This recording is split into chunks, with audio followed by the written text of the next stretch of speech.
Kane വില്യംസണിന്റെ 14-ാം ഏകദിന സെഞ്ചുറിയുടെ മികവിൽ New Zealand ത്രിരാഷ്ട്ര ഏകദിന പരമ്പരയുടെ ഫൈനലെത്തി.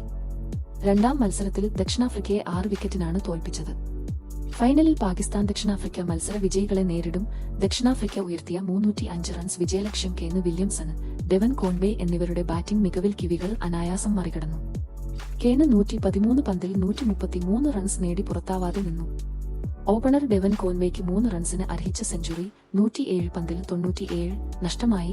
ആദ്യം ബാറ്റ് ചെയ്ത ദക്ഷിണാഫ്രിക്ക മികച്ച സ്കോർ നേടിയിട്ടും കിവികളുടെ കിരൺ പ്രകടനത്തിന് മുന്നിൽ വിലപ്പോയില്ല. അരങ്ങേറ്റക്കാരൻ ഓപ്പണർ മാത്യു ബ്രീറ്റ്സ്കെ 148 പന്തിൽ 150 റൺസിന്റെ മികവിലാണ് ദക്ഷിണാഫ്രിക്ക 304 റൺസിന്റെ ടോട്ടൽ പടുത്തുയർത്തിയത്.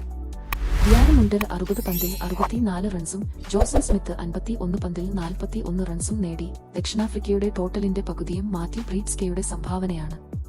6 വിക്കറ്റ് മാത്രമാണ് അവർക്ക് നഷ്ടമായത്. മറുപടി ബാറ്റിംഗിൽ കിവീസിന് നഷ്ടമായത് 4 വിക്കറ്റും. ഇരു ടീമുകളിലെയും ബൌളർമാർക്ക് പിച്ചിൽ ഒരു നേട്ടവും ഉണ്ടാക്കാനായില്ല. ആദ്യ മത്സരത്തിൽ ന്യൂസിലൻഡ് 78 റൺസിന് പാകിസ്ഥാനെ തോൽപ്പിച്ചിരുന്നു. 2 മത്സരങ്ങളിൽ 4 പോയിന്റുമായാണ് ഫൈനലിലേക്ക് കടക്കുന്നത്. ഓരോ മത്സരങ്ങൾ വീതം തോറ്റ പാകിസ്ഥാനും ദക്ഷിണാഫ്രിക്കയും തമ്മിലുള്ള പരമ്പരയിലെ 3-ാം മത്സരത്തിലെ വിജയികളാണ് ഫൈനലിൽ കിവീസിനെ നേരിടുക.